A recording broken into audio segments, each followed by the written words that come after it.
Hola, ¿qué tal? Bueno, yo soy Jorge de Sagastizábal, profesor adjunto de esta materia de Introducción al Derecho. Algunos ya me conocieron en la clase de presentación y hoy me toca dar una clase muy importante, por lo tanto les pido que presten atención plena, así pueden encontrar en esta clase algunos de los puntos más importantes para entender la materia y en definitiva entender por qué eligieron esta carrera y de qué se trata. Así que vean que es muy importante lo que les estoy diciendo. Guarden la clase, por favor, grábenla o la guardan en sus equipos, como así tendrían que hacer con todas las clases para tener lo necesario al momento de estudiar para cada una de las pruebas que deban rendir en el transcurso de esta materia. Así que bueno, vamos al trabajo y nos ponemos manos a la obra. El primer concepto que a nosotros nos viene del derecho es tener que saber cuáles son los rasgos que el derecho tiene.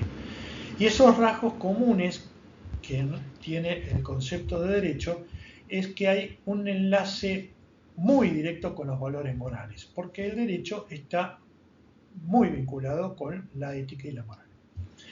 En definitiva, muchas veces entramos en esta dificultad de saber cuál es la diferencia entre ética y moral.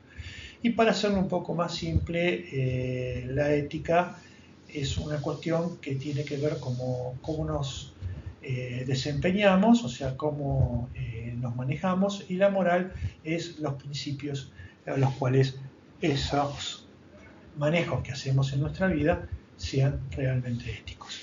Esos valores morales son los que venimos recibiendo desde que empezamos a transitar nuestra vida y nos vamos nutriendo de una cantidad muy grande de información y de valores que van de alguna manera delineando nuestra personalidad. En el caso que nosotros adoptamos en esta materia es que la moral es importantísima y es una de las cuestiones que tiene un enlace muy fuerte con el derecho. Para la corriente positivista, como acá estamos poniendo en esta lámina y están viendo ustedes, no. ¿Por qué? Porque los positivistas que han estado en un auge desde fines del siglo XVII hasta el siglo pasado, fines del siglo pasado, que fue su gran auge. Yo diría un poquito antes de los fines del siglo pasado, sino diríamos más o menos como décadas del 90. Nosotros estamos en una dicotomía con los positivistas porque ellos entienden que la moral, si bien la reconocen, no tiene injerencia en el derecho, sino que hay que atenerse en el derecho a lo que la letra de la ley expresa y no ponerle ningún tipo de condimento extra que tenga que ver con interpretaciones morales, éticas o de la índole que sea.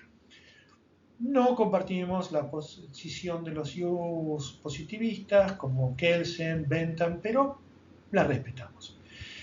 También uno de los rasgos comunes que tiene con el concepto de derecho es que se refiere al ámbito de las relaciones personales. El ser humano es un ser relacional que mantiene y establece relaciones permanentemente y por lo tanto lo hace de manera pública, o sea, de manera que trasciende a su ámbito privado. En el ámbito privado el derecho no tiene mucha injerencia, diría que es muy poca la injerencia que pueda llegar a tener en casos muy extraordinarios, pero en el ámbito público siempre el derecho tiene una gran injerencia y en nuestro relacionamiento con los demás por una cuestión de mantenerlo, ese relacionamiento con una base de respeto siempre presente. Así que esto es una de las cuestiones más importantes que podemos subrayar sobre las relaciones sociales que establecemos y la injerencia que tiene como un rasgo común con el derecho. Y también podemos decir que es un orden abstracto expresado en fórmulas escritas. ¿Por qué es abstracto? Porque está hecho en general, porque no está hecho en particular para alguien, no se crea para alguien en particular, sino que se crea el derecho para situaciones que se van repitiendo en la vida cotidiana y que tienen cierta injerencia o importancia. No es para cualquier situación que existen las normas jurídicas y porque existe el derecho. Al contrario, es para situaciones que tienen real y vital importancia en el relacionamiento que tenemos permanentemente como seres humanos. ¿Cómo se manifiesta? Bueno, se manifiesta por fórmulas escritas. ¿Qué son las fórmulas? Son escribir la ley. Las leyes están escritas y por lo tanto se pueden conocer y nos rigen desde el momento en que son volcadas al papel. Así que es uno de los rasgos comunes que también tiene todos los conceptos de derecho los llevan adelante. Así, amigos, el concepto de derecho del doctor Negri es el que nosotros tomamos como concepto base de esta cátedra, que nos dice en su libro El Derecho, es un proyecto de armonía social fundado y realizado en el respeto a la persona del hombre. Y si nosotros analizamos esta definición, tenemos todos los elementos que forman parte del derecho. Primero, y ahí están viendo que está subrayado, porque es un proyecto, porque es algo que se va generando y se va desarrollando y creando permanentemente. Nunca tiene fin. O sea, es un proyecto inacabado. ¿Por qué nunca tiene fin? Porque se va ayornando a las nuevas formas de relacionamiento que va apareciendo a medida que el ser humano va evolucionando. Y que esas formas tienen o empiezan a gozar de cierta importancia y reconocimiento que deben ser tratadas por el derecho. De armonía social porque mantiene la paz, mantiene una seguridad en las relaciones que nosotros tenemos como, con el prójimo y en general en la sociedad, y por lo tanto deben ser de la forma más armónica que se pueda. Donde se rompe la armonía, se rompe el relacionamiento y ahí empiezan las cuestiones que tienen que ver con situaciones que debe abordar el derecho para volver a establecer esa armonía. Realizado en el respeto y a la persona del hombre. ¿Por qué? Porque cuida la dignidad, cuida que el hombre pueda desarrollarse dignamente, que el hombre pueda tener determinadas seguridades en su crecimiento personal y que tenga algún elemento que sea suficiente para resguardar lo que son sus cuestiones innatas y sus cuestiones de relaciones, como tienen que ver con las relaciones que establecemos desde todo ámbito, ya sea desde el ámbito comercial, el ámbito familiar, el ámbito del trabajo o donde tengamos nuestras actividades. También nuestra vida está protegida por el derecho, porque respetamos el derecho a la vida, respetamos el derecho a poder estudiar, el derecho a formarnos, el derecho a tener una vida digna. Entonces, fíjense la importancia de esta pequeña definición del doctor Negri, que yo ya hablé en la otra clase para la comisión en la cual me presenté, pero les aclaro para los que no lo sepan o por ahí no se habló del tema. El doctor Negri es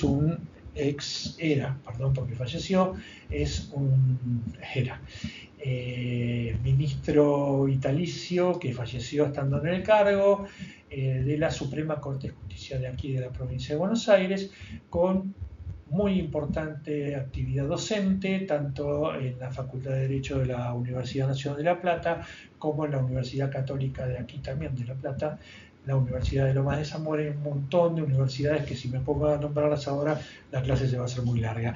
El doctor Negri era un ministro vitalicio que asumió cuando volvió la democracia en el año 83 y hasta el día de su fallecimiento, hace aproximadamente unos 3 años, fue ministro en funciones.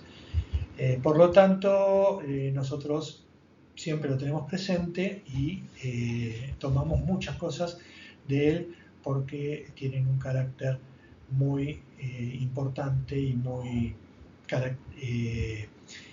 de mucho sentido hacia lo que es el derecho y todo lo que tiene que ver con lo jurídico. Y nos clarifica de alguna manera todos los temas vinculados a estas cuestiones. Así que bueno, seguimos adelante y tenemos los caracteres del derecho. Bueno, primero, el primer carácter es que es una creación humana, porque el ser humano es el que lo crea, o sea, se ponen de acuerdo, hay una situación en la cual merece el reconocimiento por su importancia y se decide crear una norma al respecto que establezca cuáles son los límites o las atribuciones que se pueden tener en esa situación, y lo hacen los seres humanos. Por lo tanto, es una creación que hacemos nosotros. Tiene historicidad. ¿Por qué? Porque se asienta o toma toda la cuestión histórica, todo lo que tiene que ver del por qué se llegó a tener que darle un reconocimiento de importancia y un tratamiento desde el derecho a determinada conducta, de determinada situación o de determinada cuestión. Por lo tanto, la historicidad le va manteniendo ese flujo que lo llevó al reconocimiento y a la transformación de una norma, y a la vez mantiene esa historia y la va manteniendo en el tiempo, para que se sepa el fundamento del porqué de la existencia. También permanencia y evolución, que es un poco lo mismo, la cuestión de permanencia nos da la seguridad de que esa permanencia a nosotros nos protege, sabiendo que se mantiene en el tiempo y que podemos tener acceso a una norma que está preestablecida y que se sigue manteniendo intacta sin ningún tipo de cambio o situación que cambie por algún capricho o alguna idea distinta, sino que la permanencia es esa norma se mantiene hasta tanto otra norma no la derogue expresamente y bueno, o tenga algún término de tiempo ya está preestablecido en su vida. Y la evolución es que evoluciona permanentemente y se va ayornando a cada una de las situaciones que el ser humano va creando a medida que va yendo hacia adelante, hacia lo que tiene que ver con cuestiones que no se tenían presentes o descubrimientos o nuevas circunstancias que no se habían previsto. Universalidad es el carácter que tiene el derecho porque es para todos. No puede hacer diferencias, está hecho para todos de la misma manera y alcanza a todos los que estén bajo su ejercicio. Por lo tanto, el derecho es erga omnes, para todos. Y la obligatoriedad. Esta característica hace que sea respetado, que pueda tener esa permanencia, esa efectividad que nos da también la seguridad de que va a ser cumplido y por lo tanto no es una especie de mera expresión de deseos. Por lo tanto, aquí ven que la obligatoriedad es un rasgo que le da esa fuerza para que su aplicación sea de esa manera. O sea, no lo podemos obviar y estamos un poco sometidos a lo que el derecho establece. es una cuestión de convivencia jurídica, es una situación que nos da una paz, que nos mantiene con la seguridad de que vamos a tener un desarrollo de lo más pacífico y de lo más fructífero en las situaciones que atravesamos en nuestra vida cotidiana. Por lo tanto, esos caracteres, creación humana, historicidad, permanencia y evolución, universalidad y obligatoriedad, son los que mantienen al derecho en vigencia siempre. Bueno, ahora nosotros debemos distinguir cuáles son los fines del derecho. Pues ya sabemos qué es lo que tiene como características y ahora esas características le dan una determinada importancia en la cuestión social de nuestra vida y empezamos a ver el por qué, el para qué, cuáles son los fines del derecho. Bueno, son varios los fines que tiene el derecho. El primero es la paz, como fin y como medio. Buscar la paz social, buscar la paz individual, buscar la paz de alguna manera para que todos convivamos en una forma tranquila y en una forma que nos lleve a mantener el respeto hacia los demás y el respeto por uno mismo. La seguridad que nos da es la previsibilidad de que sus reglas, o sea, sus normas, se van a mantener en el tiempo y van a ser una especie de seguro ante las situaciones en las cuales debemos recurrir a ellas para solucionar alguna cuestión o algún conflicto. La justicia también es un fin del derecho porque lo que en definitiva busca el derecho. La justicia no solamente es del derecho, sino que la justicia es un principio arraigado con las cuestiones que nosotros tenemos como morales y que nos hacen manejarnos en nuestros actos con ética, y la justicia es que establece que hagamos las cosas como corresponde, que no dejemos que se avasallen nuestros derechos, que se vulneren nuestras cuestiones más íntimas y también nuestra integridad. Por lo tanto, la justicia es un valor muy importante que es quizás uno de los fines más buscados por el derecho y el que diría, si se me permite, que es el leitmotiv del derecho.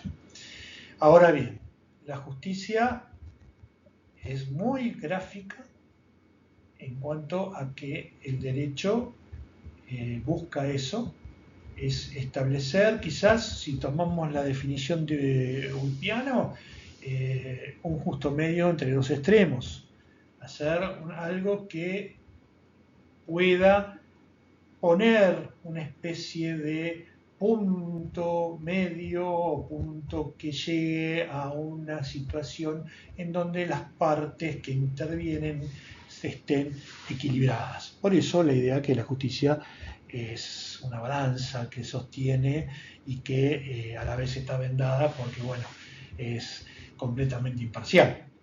Y tiene también una espada. ¿Por qué? Porque también cuando no se cumplen con los principios de la justicia y los principios del derecho, obviamente en muchos casos tiene sus castigos.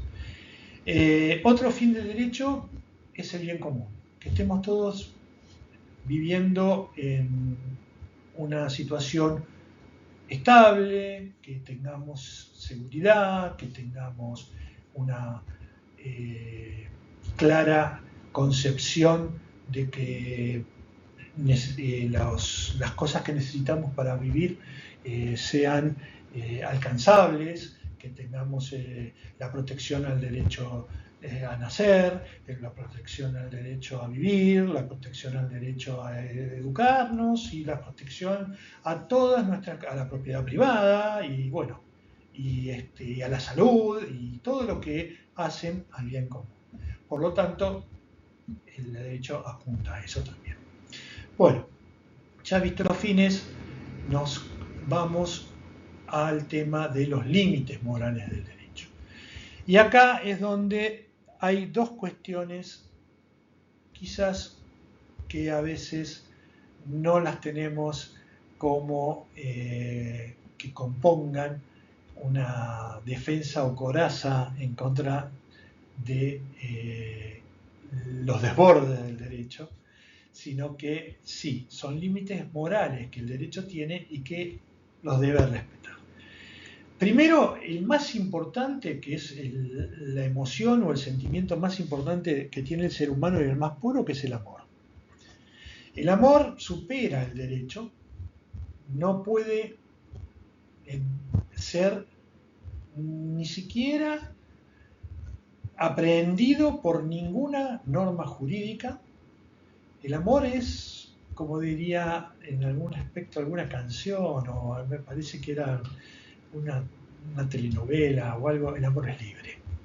El amor no tiene ataduras, el amor es puro, el amor es sincero y el amor es el sentimiento más puro que tiene el ser humano. El amor entendido como tal. Asimismo, otra de las cuestiones que limitan el derecho es la armonía. ¿Por qué? El derecho se tiene que limitar a esa armonía, que en este caso es la armonía social, porque hay otras cuestiones que también son no sociales, pero que tienen que ver con la relación que tiene el ser humano con su entorno y con el universo. Por lo tanto, esas relaciones de armonía que el ser humano tiene con uno mismo, con el entorno en cuanto a la apreciación que hace el ser humano del entorno o su opinión del entorno y su relación con el universo, y esa armonía está completamente separada y el derecho no puede estar en injerencia sobre el mismo. Por lo tanto, se limita a la armonía social solamente y no a esa armonía particular que tenemos cada uno de nosotros, los seres humanos. Dos temas de límites, amor y armonía. Cuando nosotros queremos ir un paso más allá en cuestiones de derecho, y a veces queremos entender por qué tantas cuestiones tiene que tener el derecho, por qué tantos temas, por qué hay que cuidar o por qué hay que estar en tantas cosas, es porque nosotros los seres humanos somos complicados. Si nosotros tuviéramos nuestros principios morales y nuestras conductas fuesen éticas y llevadas adelante de una manera que tengan que ver con el respeto al prójimo, es muy probable que el derecho tendría que ceder en gran medida y no tendría que hacer esta proliferación de normas que existen. El hombre viviría por un principio máximo de respeto hacia los demás, como se respeta a uno mismo. El tema es que muchas veces uno mismo no se respeta y también obviamente no se respeta a los demás. Entonces hay una cuestión que quizás puede llevarnos un poco más allá del respeto y que nos puede ayudar. Es el tema de la empatía. ¿Por qué?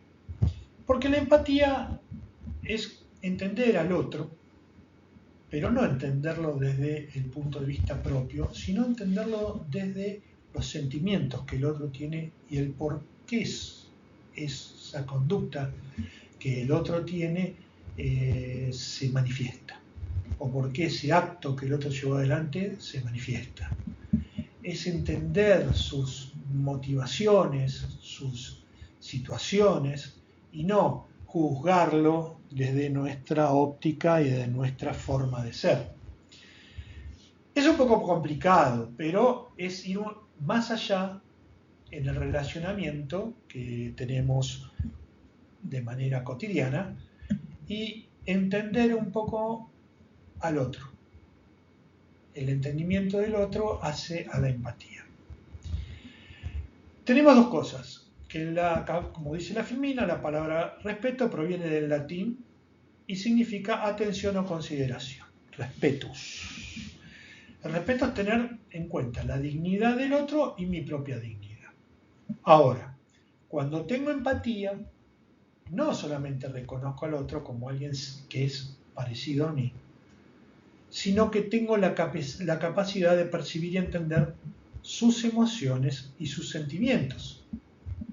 Y cuando empiezo a entender sus emociones y sus sentimientos, es que quizás alguna situación que se dio que no me agradó o me hizo algún ruidito o algo, pueda pasar y la podamos dejar para otro momento y conversarla y hasta mejorarla.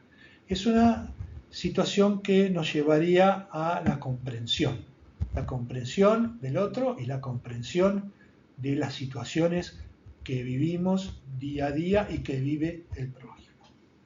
Así que tengan en cuenta esto, porque no solamente el respeto a la dignidad del hombre, el respeto a la persona del hombre, el respeto al otro como uno mismo, sino que hay un gradito más que se llama empatía y que si la empezamos a aplicar en nuestra vida día a día, es probable que hasta nos haga el favor de simplificar todo el sistema de derecho, que ya de por sí nosotros los seres humanos lo complicamos bastante. Bueno, espero que les sirva esto. Y ahora vamos a ver qué implica tener empatía en particular, y me gustaría que acá pudiésemos compartir esta lámina con estos puntos para grabarlo y tenerlo muy presente. Grabarlo en nuestra cabeza. También están, supongo que grabando esta clase. Primero, saber escuchar, o sea, que es saber prestar atención a lo que implica, de alguna manera, tener una escucha activa. La escucha activa hace que le prestemos real atención al que nos está emitiendo un mensaje o que está hablando con nosotros, se está comunicando, que es, en definitiva, lo que está argumentando o lo que nos quiere explicar a nosotros. No hacer actos de interrupción, no dar señales de fastidio, de aburrimiento, sino que estar verdaderamente interiorizados en lo que nos está diciendo y tratar de entender lo que nos está diciendo.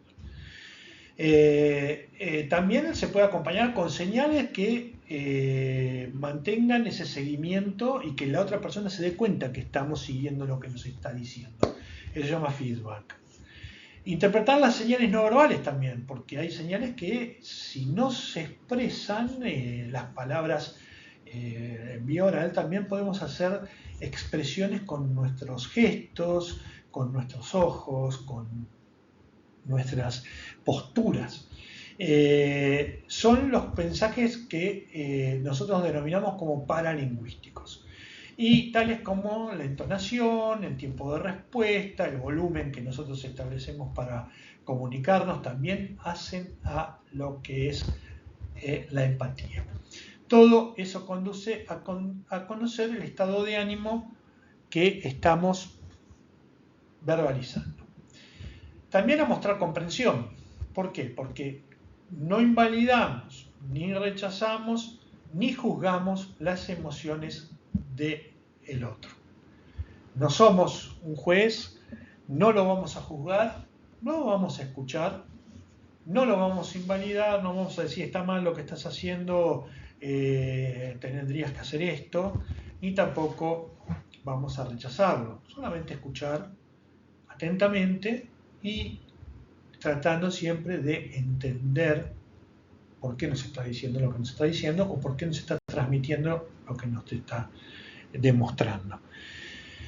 Y prestar ayuda emocional si es necesario. Estas cuestiones Bueno, luego de un breve problema técnico que tuve con el micrófono, les decía que todas estas cuestiones hacen a la convivencia social y por lo tanto nos mejoran la vida. Bueno, para cerrar esta clase de una vez por todas y no pecando de larguero, voy a leer una frase de Mahatma Gandhi que estaba convencido de que la empatía era la semilla de la paz. Decía, las 3/4 de las miserias y los malos entendidos en el mundo terminarían si las personas se pusieran en los zapatos de sus adversarios y entendieran su punto de vista. Bueno, Mahatma Gandhi bregó mucho por la paz. Quizás en su vida personal no era lo que demostraba en su vida social, pero bueno, como les expliqué, el derecho y la privacidad no lo, no lo reglamenta. Ahora, quiero decirles que lean, que esto es fundamental, que sigan la bibliografía, que pueden tener acceso a toda la bibliografía en la biblioteca de la facultad, que lo tienen en el sistema, tienen para ingresar, no hay ningún tipo de problema. Y a partir de eso, me gustaría que si tienen alguna duda o algo que se les ocurra manifestar, lo hagan por el correo electrónico que les vamos a contestar desde el cuerpo docente. El correo institucional que tienen ustedes como un medio de comunicación con la cátedra. Así que bueno, les agradezco muchísimo su paciencia y nos estamos viendo en la próxima clase. Será hasta la próxima. Gracias.